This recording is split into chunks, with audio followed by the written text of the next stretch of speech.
ಸಧರ್ಮ ಬಂಧುಗಳೇ, ಜೈ ಜಿನೇಂದ್ರ. ನಾವಿವತ್ತ ಅತ್ಯಂತ ಪ್ರಸಿದ್ಧ ಹಾಗೂ ಪವಿತ್ರವಾದ ಒಂದು ಕ್ಷೇತ್ರಕ್ಕೆ ಹೊರಟೇವ್ರಿ. ಸಾಯಂಕಾಲ 6:30ಕ್ಕೆ ಹೊರಟ ನಮ್ಮ ಪ್ರಯಾಣ ಬೆಳಗಿನ ಜಾವ 5:30ಕ್ಕೆ ಪವಿತ್ರ ಕ್ಷೇತ್ರಕ್ಕೆ ತಲುಪಿದೆವು. ಬಾನೆತ್ತರದ ಬೆಟ್ಟಗುಡ್ಡಗಳು, ದಟ್ಟವಾದ ಕಾಡು, ಆ ಕಾಡಿನ ಮಧ್ಯೆ ಒಂದು ಚಿಕ್ಕ ಹಳ್ಳಿ.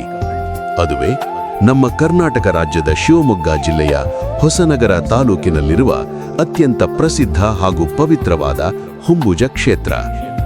ಸದ್ಧರ್ಮ ಬಂಧುಗಳೇ, ನಮ್ಮ ಇಚ್ಛೆಯಂತೆ ಕ್ಷೇತ್ರದ ದೇವಾನುದೇವತೆಗಳ ದರ್ಶನ ಪಡೆದದ್ದಾಯ್ತ. ಬನ್ನಿ ಈಗ ಈ ಕ್ಷೇತ್ರದ ಇತಿಹಾಸದ ಬಗ್ಗೆ ಸ್ವಲ್ಪ ತಿಳಿದುಕೊಳ್ಳೋಣ.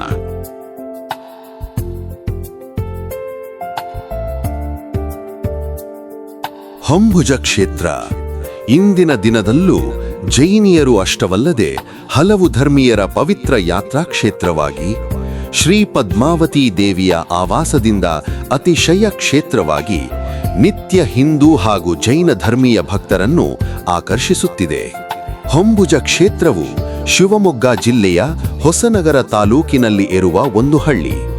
ಹೊಸನಗರದಿಂದ 19 ಕಿಲೋಮೀಟರುಗಳ ದೂರದಲ್ಲಿರುವ ಹುಂಚವು ಐತಿಹಾಸಿಕವಾಗಿ ಮಾತ್ರವಲ್ಲ, ಧಾರ್ಮಿಕ ಕಾರಣಗಳಿಗಾಗಿ ಜೈನ ಧರ್ಮೀಯರಿಗೆ ಇದೊಂದು ಪ್ರಮುಖ ಅತಿಶಯ ಕ್ಷೇತ್ರ, ಅಂದರೆ ಪುಣ್ಯಕ್ಷೇತ್ರವಾಗಿದೆ. ನಿಸರ್ಗ ಸುಂದರವಾಗಿರುವ ಈ ಊರು 8ರಿಂದ 12ನೆಯ ಶತಮಾನಗಳ ಅವಧಿಯಲ್ಲಿ ಸಾಂತರ ರಾಜವಂಶದ ರಾಜಧಾನಿಯಾಗಿತ್ತು. ಅವರು 16ನೆಯ ಶತಮಾನದವರೆಗೆ ಆಳಿದರೂ ಕೂಡ ಕೊನೆಯ 4 ಶತಮಾನಗಳಲ್ಲಿ ರಾಜಧಾನಿಯು ಬದಲಾಗಿತ್ತು. ಸಾಂತರರು ಸಾಂತಳಿಗೆ 1000 ಎಂಬ ಪ್ರದೇಶವನ್ನು ಆಳುತ್ತಿದ್ದರು. ರಾಜ ಸಾಕಾರರಾಯ ತನ್ನ ಸಾಮಂತ ಅರಸರು ನೀಡಬೇಕಾದ ಕಪ್ಪವನ್ನು ನೀಡದೇ ಇದ್ದುದರಿಂದ ಸಾಕಾರರಾಯ ಕಪ್ಪ ವಸೂಲಿಗಾಗಿ ಹೊರಡುತ್ತಾನೆ. ಹಿಂತಿರುಗಿ ಬರುವಾಗ ಬೇಡ ಜಾತಿಯ ಹೆಣ್ಣಿನ ಆಕರ್ಷಣೆಗೊಳಗಾಗುತ್ತಾನೆ. ಅವಳಲ್ಲಿ ಹುಟ್ಟುವ ಮಗನಿಗೆ ಪಟ್ಟ ಕಟ್ಟುವ ವಾಗ್ದಾನವನ್ನು ಅವಳ ತಂದೆಗೆ ಕೊಟ್ಟು ಮದುವೆಯಾಗುತ್ತಾನೆ. ಪತ್ನಿ ಶ್ರೀಯಲಾದೇವಿ ಮತ್ತು ಮಗ ಜಿನದತ್ತರಾಯನಿಗೆ ಬೇರೆ ಅರಮನೆಯನ್ನು ಕಟ್ಟಿಸಿಕೊಟ್ಟು ತಾನು ಬೇಡ ಜಾತಿಯ ಹೆಣ್ಣಿನೊಂದಿಗೆ ಹಿಂದಿನ ಅರಮನೆಯಲ್ಲಿಯೇ ಇರತೊಡಗುತ್ತಾನೆ. ಧರ್ಮಭ್ರಷ್ಟ, ರಾಜ್ಯ ಪರಿಪಾಲನಾ ಕಾರ್ಯದಿಂದ ವಿಮುಖನಾದ ತಂದೆಯ ವರ್ತನೆಯಿಂದ ಬೇಸತ್ತ ಜಿನದತ್ತರಾಯ ರಾಜಗುರು ಶ್ರೀ ಸಿದ್ಧಾಂತ ಕೀರ್ತಿಗಳ ನಿರ್ದೇಶನದ ಮೇರೆಗೆ ಕುಲದೇವತೆ ಪದ್ಮಾವತಿ ದೇವಿಯ ಚಿನ್ನದ ಬಿಂಬವನ್ನು ಹಿಡಿದುಕೊಂಡು ಪಟ್ಟದ ಕುದುರೆ ಏರಿ ತಾಯಿ ಶ್ರೀಯಲಾದೇವಿಯೊಂದಿಗೆ ಹಚ್ಚ ಹಸುರಾದ ಕಾಡು ಪ್ರದೇಶಕ್ಕೆ ಬಂದು ತಲುಪುತ್ತಾನೆ. ಅಲ್ಲಿಯೇ ಒಂದು ಲಕ್ಕಿ ಅಥವಾ ಉಸಲಕ್ಕಿಯ ಮರದ ರೆಂಬೆಯ ಮೇಲೆ ಬಿಂಬವನ್ನಿಟ್ಟು ಸ್ವಲ್ಪ ಹೊತ್ತು ವಿಶ್ರಾಂತಿ ಪಡೆಯಲು ಮಲಗುತ್ತಾನೆ. ಮಲಗಿರುವ ಜಿನದತ್ತನಿಗೆ ಕನಸಲ್ಲಿ ಬಂದು, ದೇವಿ, ನಾನಿಲ್ಲಿಂದ ಮುಂದೆ ಬರಲಾರೆ, ನಾನಿಲ್ಲೇ ನೆಲೆಸುವೆ ಎನ್ನುತ್ತಾಳೆ. ಈ ಕಾಡೆ ಮುಂದೆ ಸುಂದರ ನಾಡಾಗಿ ಕಂಗೊಳಿಸುವುದು ಹಾಗೂ ಪರುಷಮೂರ್ತಿ ಕಬ್ಬಿಣವನ್ನು ಸೋಕಿಸಿದರೆ ಚಿನ್ನವಾಗುವುದು, ನಿನ್ನ ಕೀರ್ತಿಯು 10 ದಿಕ್ಕುಗಳಲ್ಲಿಯೂ ಹರಡುವುದು ಎಂದು ಹೇಳಿ ಅಭಯವನ್ನು ನೀಡುತ್ತಾಳೆ. ಆ ಕಾಡಿನಲ್ಲಿ ವಾಸವಿದ್ದ ಕಾಡು ಜನರು ಸಹ ಜಿನದತ್ತನೊಂದಿಗೆ ಕೈಜೋಡಿಸಿ ದೇವಿಗೆ ಅಲ್ಲಿಯೇ ಮಂದಿರವನ್ನು ನಿರ್ಮಿಸುತ್ತಾರೆ. ಕಾಡು ನಾಡಾಗುತ್ತದೆ. ಕಾಲಕ್ರಮೇಣ ದೇವಿಯ ಮಂದಿರವು ಅತಿಶಯ ಕ್ಷೇತ್ರವಾಗಿ ಕಂಗೊಳಿಸುತ್ತದೆ. ಜಿನದತ್ತರಾಯ ಶ್ರೀಯಲಾದೇವಿಯರ ಹೆಸರು ಅಜರಾಮರವಾಗುತ್ತದೆ. ಶಾಸನವೊಂದರಲ್ಲಿ ಈ ವಂಶದವರು ಉಗ್ರ ವಂಶಕ್ಕೆ ಸೇರಿದವರು, ವಾನರ ಧ್ವಜರೆಂದು, ಸಿಂಹ ಲಾಂಛನರೆಂದು ಹಾಗೂ ಉತ್ತರ ಮಧುರೈಯವರು ಎಂದಿದೆ. ರಾಹ ಈ ವಂಶದ ಮೂಲ ಪುರುಷ. ಶಾಸನ ಹೇಳುತ್ತದೆ, ಈತನ ತಂದೆಯ ಅನೈತಿಕ ವರ್ತನೆಗೆ ಬೆಸತ್ತು ಪದ್ಮಾವತಿ ದೇವಿಯ ವಿಗ್ರಹದೊಂದಿಗೆ ದಕ್ಷಿಣಕ್ಕೆ ಬಂದ. ಈತ ಶಿವಮೊಗ್ಗ ಜಿಲ್ಲೆ ಹೊಸನಗರ ತಾಲೂಕಿನಲ್ಲಿರುವ ಹುಂಚ ರಾಜಧಾನಿಯಾಗಿ ಮಾಡಿಕೊಂಡು ಸಾಂತರಾಜ್ಯವನ್ನು ಕಟ್ಟಿದ. ಮುಂದೆ ಇದು ಸಾಂತಳಿಗೆ 1000 ಎಂದು ತೀರ್ಥಹಳ್ಳಿ ತಾಲೂಕು ಹಾಗೂ ಸುತ್ತಲ ಪ್ರದೇಶ ಎಂದು ಹೆಸರಾಯಿತು. ಇವನು ತನ್ನ ರಾಜ್ಯವನ್ನು ದಕ್ಷಿಣಕ್ಕೆ ಕಳಸದವರೆಗೂ, ಚಿಕ್ಕಮಗಳೂರು ಜಿಲ್ಲೆ ಮೂಡಿಗೆರೆ ತಾಲೂಕು, ಉತ್ತರಕ್ಕೆ ಗೋವರ್ಧನಗಿರಿಯವರೆಗೂ, ಶಿವಮೊಗ್ಗ ಜಿಲ್ಲೆ ಸಾಗರ ತಾಲೂಕು ವಿಸ್ತರಿಸಿದನೆಂದು ಶಾಸನ ಹೇಳಿದೆ.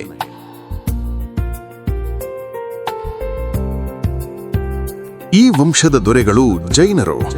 ಹೊಸಗುಂದದ ಶಾಖೆಯಲ್ಲಿದ್ದ ದೊರೆಗಳು ಶೈವರು. ಹುಮಚದ ಪದ್ಮಾವತಿಯ ಆರಾಧಕರಾದ ಈ ಜೈನ ದೊರೆಗಳಿಗೆ ಕಳಸದ ಕಳಸನಾಥ ಕುಲದೈವ. ಧರ್ಮ, ವಾಸ್ತುಶಿಲ್ಪ, ಸಾಹಿತ್ಯ, ಕಲೆಗಳಿಗೆ ಇವರು ಉದಾರ ಆಶ್ರಯ ನೀಡಿದ್ದರೆಂದು ಇವರ ರಾಜ್ಯ ಅತ್ಯಂತ ವೈಭವದಿಂದ ಕೂಡಿತ್ತೆಂದು ತಿಳಿದುಬರುತ್ತದೆ. ರಾಜಧಾನಿ ನಗರದ ಅವಶೇಷಗಳು ಬಿಲೇಶ್ವರ ಬೆಟ್ಟದ ತಪ್ಪಲಿನಲ್ಲಿ ಇಂದಿಗೂ ಕಾಣಸಿಗುತ್ತವೆ. ಹುಮಚದಲ್ಲಿ ಅನೇಕ ಜೈನ ಬಸದಿಗಳು, ಒಂದು ಜೈನ ಮಠವೂ ಇದೆ. ಇಷ್ಟು ಚಿಕ್ಕ ಹಳ್ಳಿಯಲ್ಲಿ 50ಕ್ಕಿಂತಲೂ ಹೆಚ್ಚು ಶಾಸನಗಳು ದೊರೆತಿರುವುದು ಇನ್ನೊಂದು ವಿಶೇಷ. ಹುಂಬುಜ ಕ್ಷೇತ್ರದಲ್ಲಿ ಕ್ಷೇತ್ರಪಾಲ ಮಂದಿರ, ಭೋಗಾರ ಬಸದಿ, ಅಶೋಕ ಬಸದಿ, ಪಂಚಕೂಟ ಬಸದಿ, ಗುಡ್ಡದ ಬಸದಿ, ಮಕ್ಕಳ ಬಸದಿ, ಮಠದ ಬಸದಿ, ಪಾಲಿಯಕ್ಕನ ಬಸದಿ, ಜೈನ ಮಠ, ಮುತ್ತಿನ ಕೆರೆ ಇವೆಲ್ಲ ಕಾಣಸಿಗುತ್ತವೆ. 1970ರಲ್ಲಿ 21 ಅಡಿ ಎತ್ತರದ ಕಾಯೋತ್ಸರ್ಗಭಂಗಿಯ ಪಾರ್ಶ್ವನಾಥ ತೀರ್ಥಂಕರನ ವಿಗ್ರಹವೊಂದನ್ನು ಗುಡ್ಡದ ಬಯಲಿನಲ್ಲಿ ಸ್ಥಾಪಿಸಲಾಯಿತು. ಪಾರ್ಶ್ವನಾಥ ವಿಗ್ರಹದ ಬಲಭಾಗದಲ್ಲಿ ಈ ಹಿಂದೆ ಇದ್ದ ಪುರಾತನ ಬಾಹುಬಲಿ ವಿಗ್ರಹವನ್ನು, ಎಡಭಾಗದಲ್ಲಿ ಶಾಂತಿನಾಥ ತೀರ್ಥಂಕರನ ವಿಗ್ರಹವನ್ನು ಸ್ಥಾಪಿಸಲಾಯಿತು. ಕಟ್ಟಡದ ಎದುರಿಗೆ ಭೈರವ ಪದ್ಮಾವತಿ ದೇವಿ ಮತ್ತು ಧರಣೇಂದ್ರ ಯಕ್ಷನಿಗೆ ಪ್ರತ್ಯೇಕವಾಗಿ 2 ಬಸದಿಗಳನ್ನು ನಿರ್ಮಿಸಲಾಯಿತು. ಈ ಬಸದಿಗಳ ಸಮುಚ್ಚಯಕ್ಕೆ ತ್ರಿಕೂಟ ಬಸದಿ ಎಂದು ಕರೆಯುತ್ತಾರೆ. ಮಕ್ಕಳ ಬಸದಿ.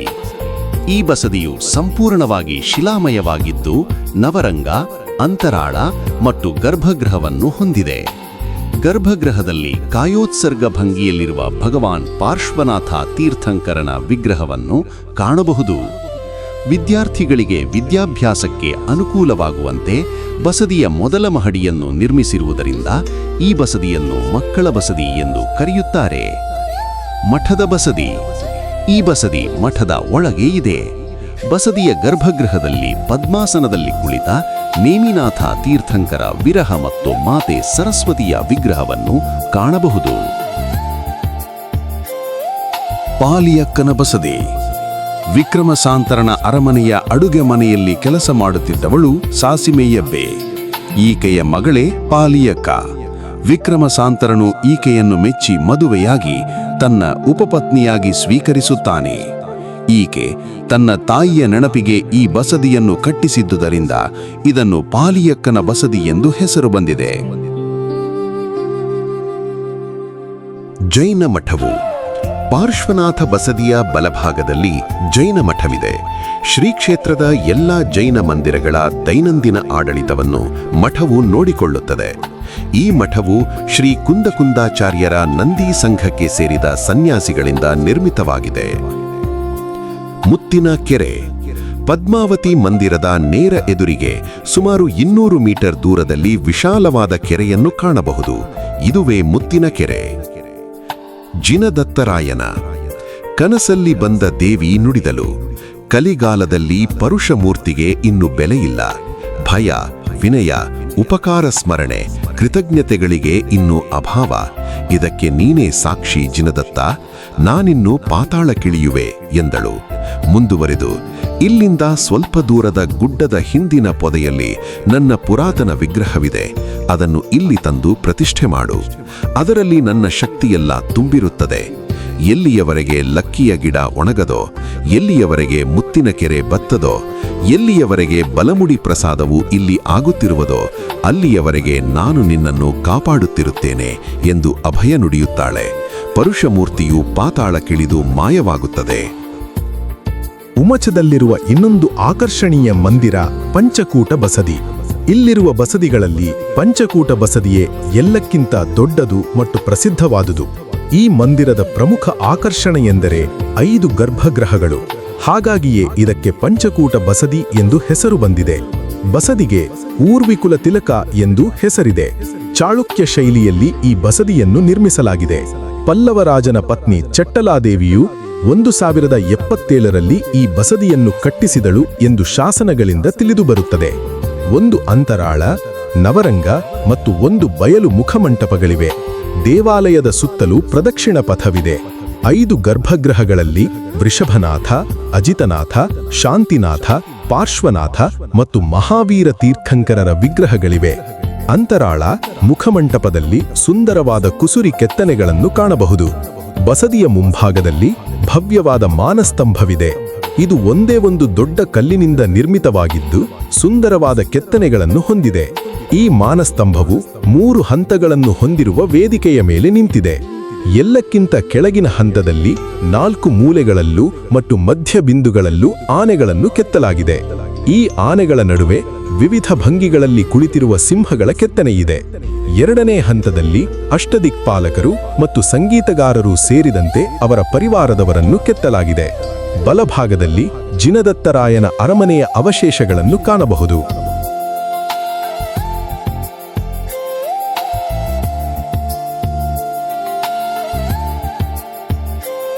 ಸದ್ಧರ್ಮ ಬಂಧುಗಳೇ, ಹೊಂಬುಜ ಕ್ಷೇತ್ರದ ಇತಿಹಾಸ ನೀವು ಕೇಳಿರಬಹುದು, ಹಾಗೆಯೇ ನೋಡಿರಬಹುದು. ಆದರೆ ಮತ್ತೊಮ್ಮೆ ಈ ಕ್ಷೇತ್ರಕ್ಕೆ ಹೋದರೆ ಈ ಎಲ್ಲ ತಾಣಗಳನ್ನು ದರ್ಶನ ಪಡೆಯಿರಿ. ದರ್ಶನಕ್ಕೆ ಹೋಗಲು ತಾಯಿ ಪದ್ಮಾವತಿ ತಮಗೆ ಶಕ್ತಿ ಕರುಣಿಸಲೆಂದೆಂದು ಪ್ರಾರ್ಥಿಸುತ್ತೇವೆ. ಈ ಮಾಹಿತಿಯನ್ನು ಮರುಮೆಲುಕು ಹಾಕುವ ಒಂದು ಸಣ್ಣ ಪ್ರಯತ್ನ ನಮ್ಮದು. ಜೈ ಜಿನೇಂದ್ರ.